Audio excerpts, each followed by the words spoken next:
Soveel meer, episode 20. Hugo hoor van tyd tot tyd van sy suster Cecile en haar maat Julia uit Duitsland.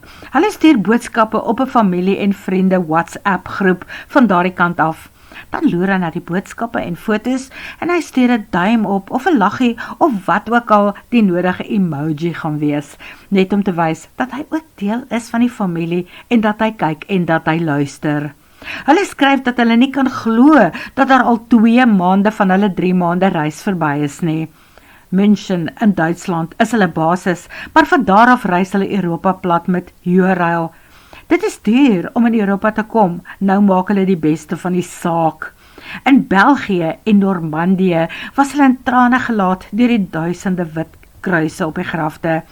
Niemand kan onaangeraak wees deur die verwoesting en die gebrokenheid wat die Tweede Wêreldoorlog agtergelaat het nie. Daar word nou nog geraamtes van soldate en mense ontdek wanneer daar nuwe paaie en fondasies vir geboue en huise gegrawe word. Vir die eerste keer lewer Hugo 'n volsin kommentaar op WhatsApp. Ja, dit was baie hartseer, maar steeds geskiedenis en hoe alles gebeur het, bly interessant. Cecile se reaksie: ja broer, jy het altyd van geskiedenis gehou. Daarna stuur sy en Julia vir Hugo 'n persoonlike boodskap. Hulle wil weet, kom hy darm so af en toe op die plaas en lyk dit darm asof Bartholomeus die bokke ordentlik versorg? Doen hy wat op die kalender staan? En was Hugo self daar vir die April voelkyk naweek? Hy was ja, maar onthou net dat Chanel en Karel glo dat hy toer Afrika plat en hy gaan hulle nie reg help nie. Hy is 'n bietjie uitgekuier met Chanel en haar Hygroman app en die feit dat sy oor Karel loop. Kommunikasie tussen Hugo en hulle is die minimum. Wel, het kan nie minder wees as met die res van die wêreld en ons nie. So wat doen jy nou eintlik met jouself? Ag, ek skryf so 'n bietjie, timmer so 'n bietjie aan die kampie. Hy wil net eers stuur, maar toe voeg hy by: dis nou wanneer ek daar is. Hulle vra: het jy al die ander inwoner van die Palekampie ontmoet? Hy antwoord: nog net op 'n afstand. Ek stel eerlikwaar nie belang om meer as 3 woorde met 'n vreemde vrou hier te praat nie. O, okay, bye, ons trein is hier. Wel geniet wat julle ook al vandag doen, sê hy. Daarna maak Hugo sy e-posse oop. Natuurlik is Chanel weer op sy keis. Sy val sommer met die deur in die huis, daai soort deur wat hy beslis nie sien kom het nie. Wat is dit met al my skrywers en hoenderpastye, hoender in die pot en Kentucky Fried Chicken? Die spul het my skoon belustig gemaak. Ek het nou vir Karel gestuur om te gaan kyk of Spar van daai gaar hoenders het met gebakte aardappels en groente. Ek weet nie, wat gaan jy daar in middel van Afrika vir hoender doen as jy hierdie klaar gelees het nie. Maar as jy nie lus vir hoender het na dese nie, is jy nie 'n mens nie. So lees maar self. Ag, storie nommer 1, hoef hy na eers te kyk nie. Hy weet mos dat hy persoonlik vir Theo laat hoender vang en slag het, met lekker plaasgroente en aardappels uit die grond. Maar vanselfsprekend weet Chanel nie dat hy Don Juan die boerseun is nie. Storie nommer 2 is van Donateur, die polisieman. Dis alweer die man en sy partner in crime. En na die tyd koop hulle hoender by die plaaslike Kentucky en gaan eet die soppie en sousie van mekaar se kennebakke en lywe af. Sy het mos intussen by hom ingetrek en dit gaan al te jolig daar. En toe moet hy Ria Benadi se storie nasien. Haar heldin meld aan vir diens by 'n lodge in Mjijani. Daar verby die hek en onder deur die spoor beland sy op 'n modderpad. Haar kar val in die modder vas, nie ver van die leeu's se laaste vangs af nie. Sy klim uit en begin aanstap hek toe, waar die held haar betyds kry en waarsku, voor die leeu's wat spore boor hare trap haar in die hande kry. Held laai op en ry met sy 4-wiel bakkie by die rooi Datsun verby. Hy klim uit en haak 'n tou in daai stang onder aan die kar. Toe trek hy weg en ry. En amper wil Hugo die prentjie sien van hoe hy die vroue nommer 1 se Sandero gehak en uitgesleep het.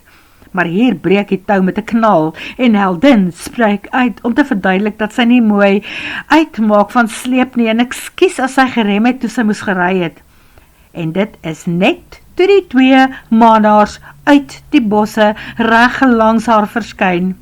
Held jaag agteruit om haar te red en beland in dieper modder, so diep dat sy kollega hulle maar later sal moet kom uithaal.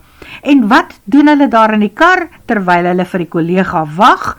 Die held deel sy hoenderpastei met haar. As 'n man bereid is om sy heerlike varsgebakte hoenderpastei, daai een wat hulle in die winkel in klein blokkies sny, sodat almal wat instap daarin kan proe, dan beteken dit nogal iets. Maar as so 'n held bereid is om daai soort tuisgebak met 'n vrou te deel, vind die heldin hom eenvoudig onweerstaanbaar. Vanselfsprekend val sy toe binne die volgende paar paragrawe in die held se arms. Weereens is daar nie baie foute in Ria se skrywe nie, maar iets pla vir Hugo, en dit is nie noodwendig die rooi kar wat in die modder beland het en die manier waarop die held die kar gaan hak het nie. Dit het ook nie spesifiek te doen met die feit dat daar 'n wraak padstal kwaliteit hoenderpastei in die storie ingeskryf is nie. Nee, dit is iets anders. Hugo het genoeg boeke in sy lewe gelees en 6 keer meer stories nagesien vir Van Ryn Uitgewers. Hy maak uit van skryfstyl, manier van woorde bymekaar sit. Nou kan hy boonop sy vinger op iets sit. Sien, skryf is soos 'n stem. Dit is soos handskrif. Dit is soos die skildery van 'n gevestigde kunstenaar. Die nuances in die stem, die spoed waarteen iemand praat en die pauses en asemtee tussenin, die toonhoogte daarvan, maak dit eie aan die persoon. Handskrif, die manier waarop mense hulle letters vorm, die hoek waarteen die letters lê, die spasies tussen die woorde, daar waar die kolletjies op die i lê, en met 'n skildery, die kwashale, die breedte kwas wat gebruik word en die rigting waarin die verf gewoonlik versmelt. So werk woorde in stories en skrywes. En as hy moet sê, as Hugo 'n raaiskoot mag waag, hy sal amper sy kop op 'n blok sit hiermee. En dit is dat Tatika en Bastians Bolmerans skuimname is wat deur Ria Benadi gebruik word vir haar stouterstories. Tatika, Bastian Bolmerans en Ria Benadi mag dalk net een persoon wees. Hy raai dat Ria Benadi van die gewone liefdesverhale formaat te preuts en siekies poep is om te erken dat sy ook soms wilde gedagtes in haar kop het. Sit waarskynlik ook Sondag na Sondag in die kerk en maak asof botter nie in haar mond kan smelt nie. Maar intussen knyp sy vir grys kat in die donker. Maar hy gaan nog niks sê nie. Daar is nog 2 ander stories wat hy vinnig deurwerk en nasien, voordat hy dit ook terugstuur na Chanel. Vanselfsprekend vra sy en broer Karel vra oor waar hy homself op die oomblik bevind. Dit moet iewers in bos sonder paaie in Afrika wees, want hulle het probeer om sy selfoon en laptop op te spoor, met Google en Starlink en so aan. Maar of hy is op 'n plek waar die sterre hom miskyk, of hy wil nie gevind word nie. Hulle mis hom. Wanneer kom hy terug? Nie gou nie. Hy hou van waar hy homself bevind. Dankie. Groete vir die ou man. Sy broer, wat skaars 3 jaar ouer as hy is. Ma en pa het hulle 3 mos geworsmasjien. 3 van Rynkies in 3,5 jaar.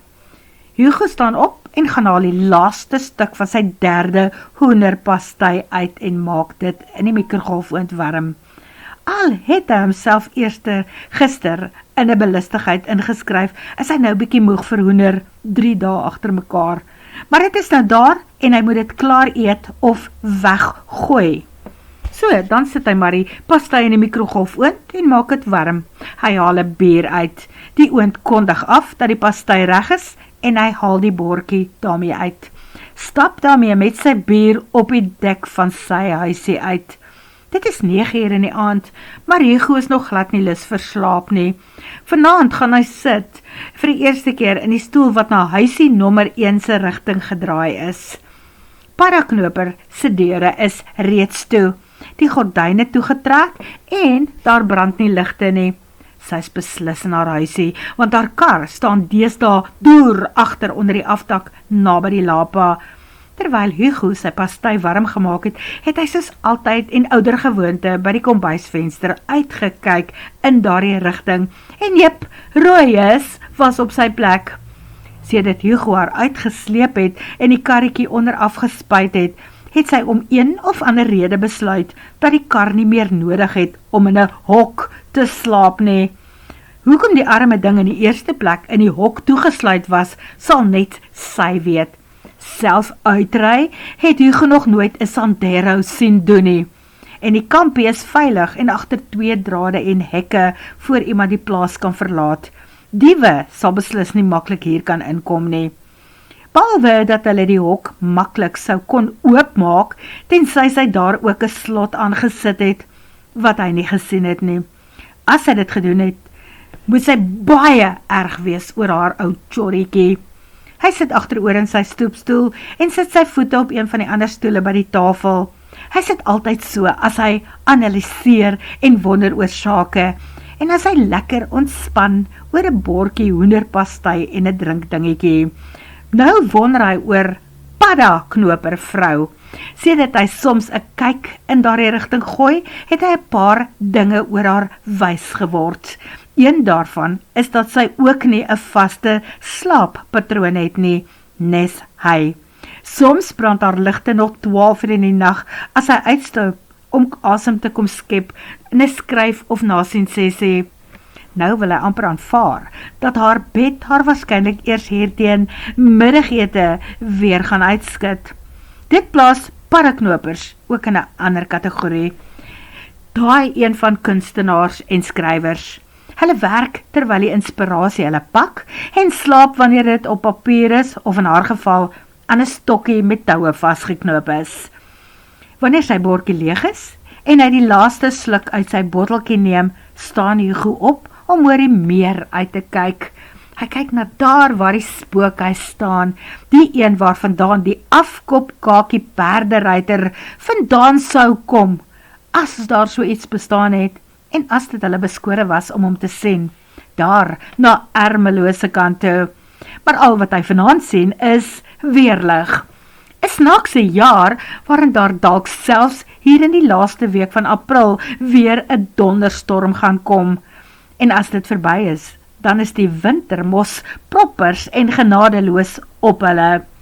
Met die instap wonder Hugo hoe lank die paddaknoper van plan is om hier te bly. Of sy dalk 'n verwarmertjie van soorte het, wat sy daar by haar ook kan aanskakel, iets wat nie die sonpanele en elektrisiteit gaan plat trek nie. Hy het op tydjie laat gesien dat die Chinese verwarmers maak wat min krag trek, 'n paar wat selfs 'n eie sonpaneeltjie het. As mevrou Padda nou slim is, dan skaf sy vir haarself een of ander tyd so iets aan. Dis nou as sy van plan is om hier te oorwinter. As sy nog slimmer is, vertrek sy eerder voor Mei maand na 'n warmer omgewing. Wat nogal jammer sal wees, as hy nou so daaraan dink. Hy is op 'n vreemde manier besig om gewoond te raak aan die idee van hier iewers in die kampie. Dit was selfs lekker om sy kosbare hoenderpastei 3 dae gelede met haar te deel, nadat hy haar uit die modder gesleep het. Sy dankie gesê, toe so half gemik in sy rigting, of was dit net hy wat het gedink het? Ag, jy mag maar, as jy wil, 'n pik swinkie in die rigting van my wang stuur, was sy gedagtes. omdat jy mekaar afgespuit het, en nou vir die hoenderpastei, het sy egter gemompel en teruggestaan. Dit was die grootste plesier, het hy uit sy hart gesê. Hy onthou mos hoe haar stem geklink het, toe sy vir die padstaalman gesê het, nie vandag nie, dankie, miskien 'n ander keer. Hulle het 'n paar oomblik daar gestaan, en dit was asof nie een van hulle geweet het wat verder nie. Toe het sy haastig omgedraai om teen haar trappe op te stap, en hy is na sy paal huisie toe. Teen die tyd dat hy bo gekom het, het hy besef dat dit waarskynlik net sy eie simpel kop was, wat in daardie stadium lus was om oor te buk om vir haar 'n soentjie op haar voorkop te gee. Nee, nie 'n voorkop soentjie nie, dalk sommer so 'n verbyvlieg beksoen. So hou jou in, jou naam is Hugo van Ryn en nie Theolopolis nie, en jy weet nie eens wat Lady Paddaknoper se regte naam is nie. En as sy gaan pad gee voor die winter, moet jy liewer nie eens uitvind wie sy was nie. Want as jy eers haar naam ken, voel dit dalk vir jou asof jy 'n ou en bekende vriendin gaan verloor, en dan gaan jy haar mis as sy weg is. So môre pak hy die storie van Helga Spitfire en ou Yuri Rostov, wat net soos hy so geroes is, dat hy beslis nooit weer sal kan lief hê nie. Feit is, hy kan skryf soos wat hy wil, maar as daar dalk 'n vrou uit 'n skinkbord tot binne in sy arms val, sal hy nie eens weet waarom sy kop in te druk nie. Oeps, dit is miskien nie die regte woordkeuse om aan te dink vir die dilemma waarin Rostov homself gaan bevind nie. 'n lekker stormpie hier in die vroeë oggendure van die nag. Renata staan op om te bad en reg te maak. Sy weet die pad gaan waarskynlik weer 'n uitdaging wees, maar sy het nie veel van 'n keuse nie. Daar is bestellings vir haar touknoopprodukte en sy moet aanstuur vir die tuisnywerheid in Pretoria. En op hierdie stadium weet sy nog net van die plek in Ermelo van waar sy haar pakkies kan pos. Sy het dit alles gister verpak en toe die besprekings op Pudo gemaak. Pudo werk so, as jy eers 'n kode het, moet jy binne paar uur die pakkies gaan deponeer. Beslis nie 'n paar dae later eers nie. Hoe moes sy geweet het dat die reën alles weer gaan op koffie? Renata trek haar reënjas en modderskoene aan, maak alles bymekaar en stap op haar dek uit. Dit is opdraande, daar waar haar kar nou onder die afdak staan, en sy is nogal bly daaroor, want sy voel die oppervlakte is nogal glad onder haar modderskoene. Sy laai die goed in en trek onder die afdak uit met haar oë op die wolke. Hierdie eende weer het beslis gekom om te bly vir 'n dag of 2. In Ermelo deponeer sy haar pakkie en stap daarna by die winkel in om 'n paar stukkies kruideniersware te gaan koop. Wanneer sy al amper by die betaalpunt kom, draai sy eers weer om. Sy gaan haal 'n 2 liter melk, meel en kaneel. Melkkos is van die goedkoper eetes wat 'n arm gat soos sy seker ook maar kan geniet. Lig sy haarself in op pad na die kasregister toe. En sherry ook, jy weet, en 'n boksie rooi wyn.